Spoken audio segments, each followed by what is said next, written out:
नमस्कार दोस्तों, बहुत बहुत स्वागत है आपका अपने YouTube चैनल बेगमपुरा एजुकेशन में। मैं हूं मनोज कुमार। तो आज हम बात करेंगे संविधान के प्रकार के बारे में। हम जानेंगे किस प्रकार जो है संविधान के पर हम जो है उनको अनेक भागों में बांट सकते हैं और कहां कहां से एग्जाम में क्वेश्चन बनेंगे, सभी बातें आज हम जानने वाले हैं। तो पिछली क्लासेस में हम बात कर चुके थे कि आखिरकार राज्य व्यवस्था का उद्भव कैसे हुआ, पॉलिटिकल विषय एज ए सब्जेक्ट बना कैसे। इसके बाद हमने बात कर ली थी कि आखिरकार राज्य व्यवस्था का मतलब क्या है, कि आखिरकार राज्य हम कहते किसे। हमने राज्य के तत्वों के बारे में बात करी थी और उसके साथ साथ हमने जाना था कि आखिर संविधान का अर्थ क्या है। तो आज हम जानेंगे संविधान के प्रकार के बारे में। आखिर कितने प्रकार के संविधान होते हैं, ये हमारे लिए जानना बहुत ज़रूरी है, क्योंकि हम पॉलिटिकल विषय को यहाँ पर बिल्कुल जीरो से शुरू कर रहे हैं ताकि हम इस विषय को आसानी से समझ सके और इस विषय में अपनी पकड़ मजबूत बना सके। तो चलिए शुरू करते हैं। आज का हमारा टॉपिक रहेगा संविधान के प्रकार। तो पिछली क्लास में हम जानते हैं कि संविधान का अर्थ क्या है। संविधान का अर्थ कैसे कहते हैं दोस्तों, मौलिक नियमों के समूह को संविधान कहा जाता है। कि आखिरकार किस प्रकार की जो है वहाँ पर शासन व्यवस्था चलानी है, किस कानूनों के अनुसार जो है वहाँ की शासन व्यवस्था चलनी है, किस राज्य की किस जो है अनुसार जो है राज्य व्यवस्था चलनी है। तो ऐसे ही नियमों के समूह को हम संविधान कहते हैं, यानी कि मौलिक नियमों के समूह को हम संविधान कहते हैं। सब बातें हमने जान ली थी। तो अजी आप संविधान के अर्थ को बहुत अच्छी तरह से समझना चाहते हैं तो डिस्क्रिप्शन में आपको नीचे लिंक मिल जाएगा वीडियो को, तो वहां पर जाकर आप इस चीज़ को आसानी से समझ सकते हैं और अच्छी तरह से। तो मौलिक नियमों के हमने इस समूह को संविधान कहा था। तो संविधान के दोस्तों दो प्रकार होते हैं। संविधान को हम दो प्रकार से बांट सकते हैं। एक तो हम इसको दस्तावेज के आधार पर, दस्तावेज के आधार पर, ठीक है दोस्तों, ये हमारे लिए जानना बहुत ज़रूरी है क्योंकि ये आपका विषय में जो है ना अपना एक अच्छा बेस बना है दस्तावेज के आधार पर। और दूसरी जो बात है हम इसको राजनीतिक प्रकृति के आधार पर,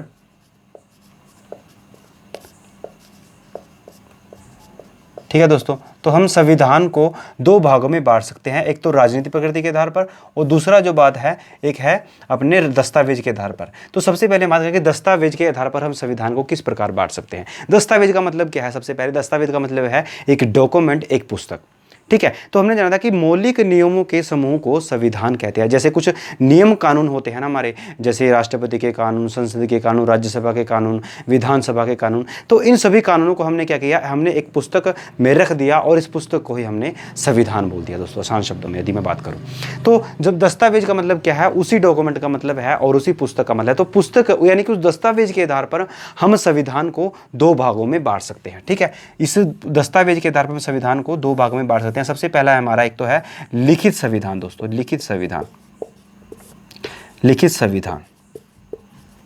और दूसरा है अलिखित संविधान,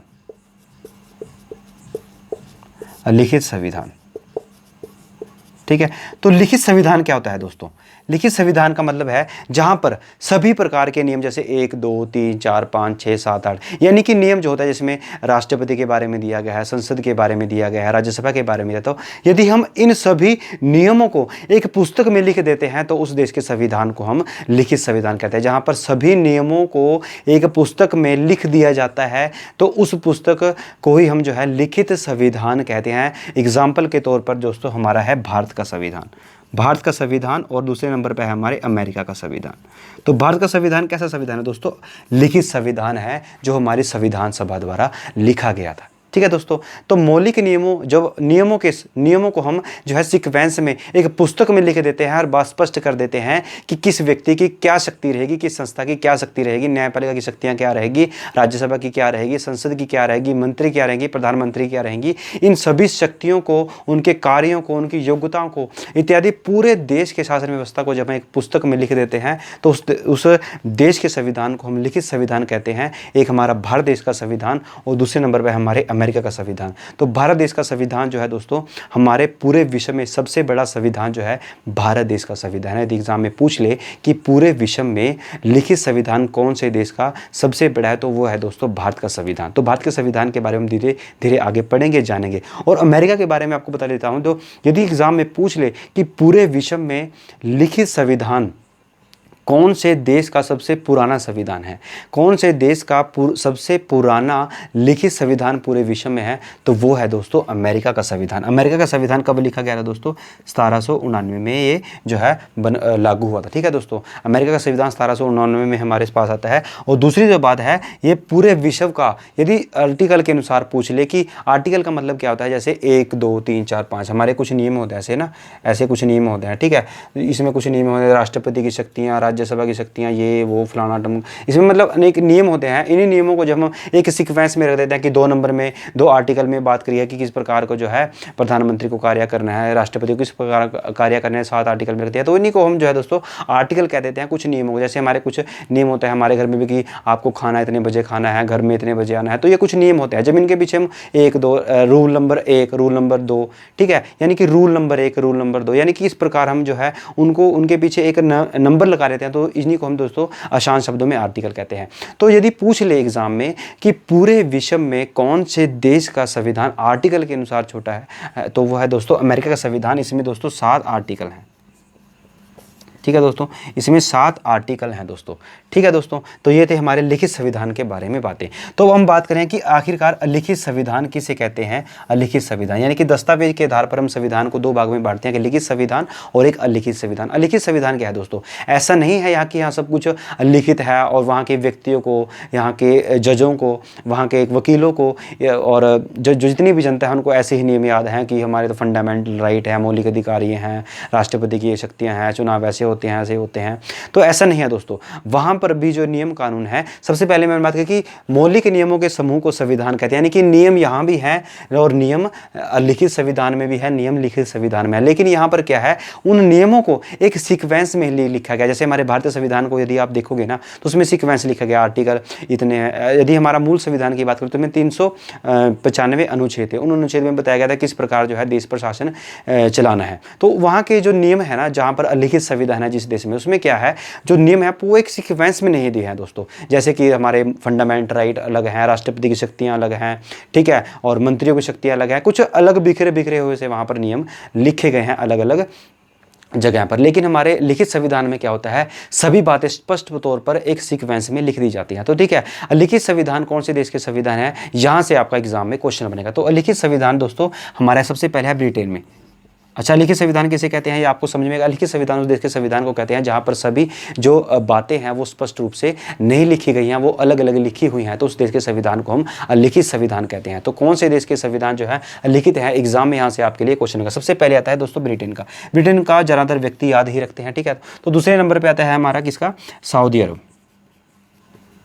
सऊदी अरब, ठीक है। ये दोस्तों आपको याद रखना है कि लिखित संविधान, यहाँ से बहुत ज़्यादा चांसेस है क्वेश्चन पूछने के, पहले भी एग्जाम में आए हैं कई बार एसएससी वगैरह के, ठीक है। तो एक ब्रिटेन का होगा, सऊदी अरब का, कनाडा का, ठीक है, कनाडा होगा। चौथे नंबर पे हो गया हमारा इजराइल,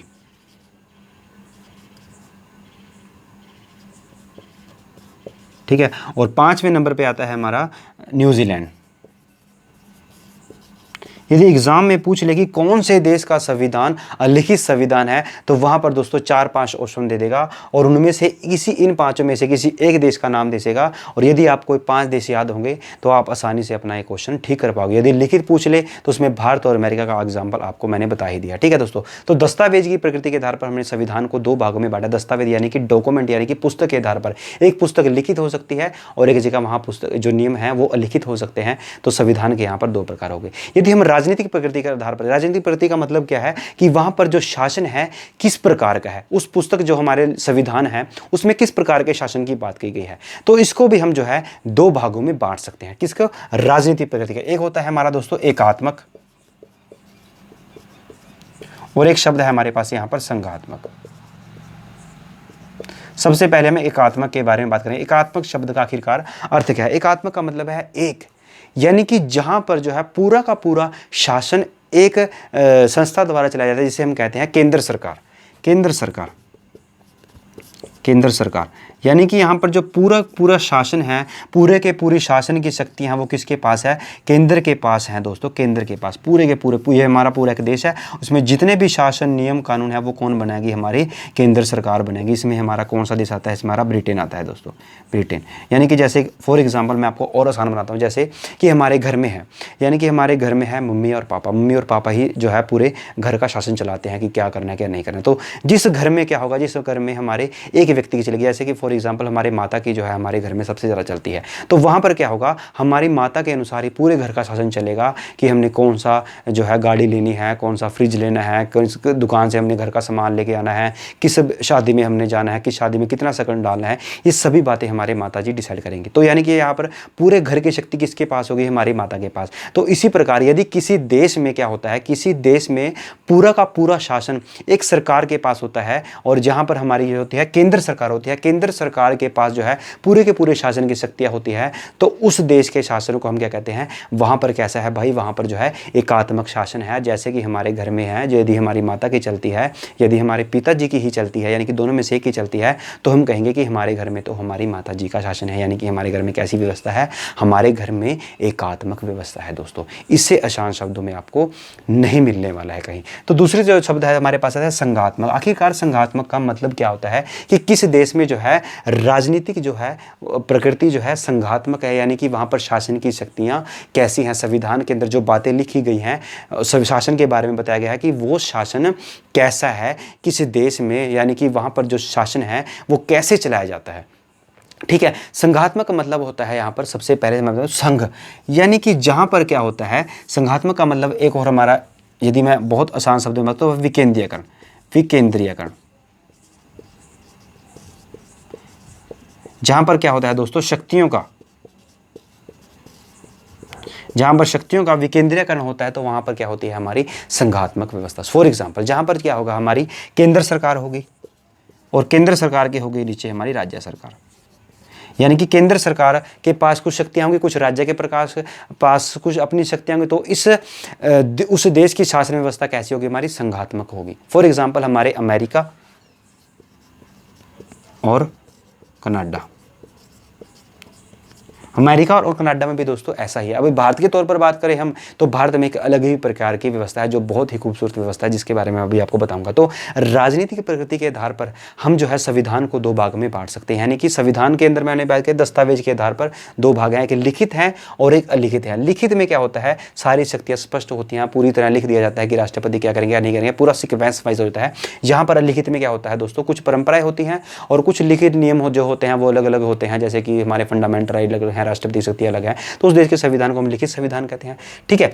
तो राष्ट्रपति की प्रकृति यानी कि राजनीतिक प्रकृति के आधार पर अगर मैं बात करूं कि संविधान में बताया गया कि किस प्रकार से शासन व्यवस्था चलानी है, तो संविधान में दो प्रकार से शासन व्यवस्था के बारे में बता रखा है, संघात्मक और एक आता है हमारा एकात्मक। संघात्मक व्यवस्था जहां पर पूरी की पूरी शक्ति केंद्र सरकार के पास होगी और उसको हम संघात्मक व्यवस्था कहेंगे, और दोस्तों एकात्मक कहेंगे, और संघात्मक व्यवस्था कहेंगे जहां पर पूरा का पूरा शासन कुछ केंद्र के पास होगा, कुछ राज्य के पास होगा। यानी कि केंद्र की कुछ अपनी शक्तियां होंगी और राज्य सरकार की कुछ अपनी शक्तियां होंगी, तो उसको हम कहते हैं संघात्मक व्यवस्था। जैसे कि संघात्मक व्यवस्था का आसान एग्जाम्पल देता हूं, जैसे कि हमारे घर में शासन जो है हमारी माता का भी चलता है और हमारे पिताजी की थोड़ी चलती है, तो उसमें हम संघात्मक व्यवस्था कहेंगे। और एकात्मक मैंने आपको बताया था कि हमारे घर में हमारी मम्मी पापा में से सिर्फ एक ही चलती है। यहाँ पर शासन जो कौन चलाएंगे, हमारे मम्मी पापा मिलकर चलाएंगे, वो दोनों डिसाइड करेंगे किस प्रकार जो है।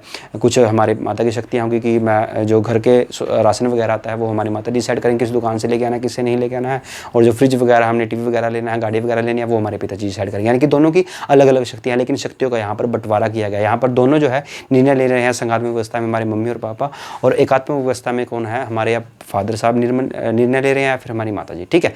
तो अगर मैं भारत देश की बात करूँ कि भारत देश में किस प्रकार की शासन व्यवस्था है, तो भारत देश में एक अलग ही प्रकार की शासन व्यवस्था है, तो जिससे हम कहते हैं जिसे हम अर्धसंघात्मक, यानी कि अर्धसंघात्मक। वैसे हम ये चीजें आगे डिस्कस करेंगे जब हम भारतीय संविधान की विशेषताओं के बारे में बात करेंगे। अर्धसंघात्मक इसका मतलब क्या है दोस्तों, भारत में ना शक्तियों का बंटवारा किया गया है। जैसे हमारे पूरे शासन व्यवस्था किस प्रकार चलाएगी, हमारे भारत देश में खूबसूरत व्यवस्था है। सबसे पहले हमारी होती है केंद्र सरकार, केंद्र सरकार, और उसके नीचे हमारी राज्य सरकार। ठीक है भाई, राज्य सरकार है। और आगे बताओ, तो आगे है दोस्तों हमारी स्थानीय शासन। स्थानीय शासन में क्या है, हमारी पंचायती राज आते हैं, हमारे नगर निगम आ जाते हैं। ठीक है दोस्तों, तो यहाँ पर अर्धसंघात्मक व्यवस्था में का मतलब क्या है कि हमारे भारतीय संविधान में जो है स्पष्ट तौर पर 7वीं अनुसूची में जो है केंद्र सरकार और राज्य सरकार के शक्तियों का बंटवारा किया गया है। और इसी प्रकार हमने क्या किया, जब हमारे यहाँ पर पंचायती राज व्यवस्था लागू की गई तो हमें कुछ जो है शक्तियाँ जो है हमने पंचायती राज व्यवस्था को दी गई। यानी कि हमारे पास क्या है, यहाँ पर केंद्र सरकार के पास शक्तियाँ हैं, कुछ राज्य सरकार के पास शक्तियाँ हैं, कुछ आपके यहाँ पंचायतों और नगर पालिकाओं नगर निगमों के पास कुछ अपनी शक्तियाँ हैं। ठीक है दोस्तों, तो भारत में शक्तियों का विकेंद्रीकरण जो है, शक्तियों का बंटवारा अधिक जो है सरलतापूर्वक किया गया, ताकि प्रत्येक व्यक्ति की जो है भागीदारी इस शासन व्यवस्था में हो सके।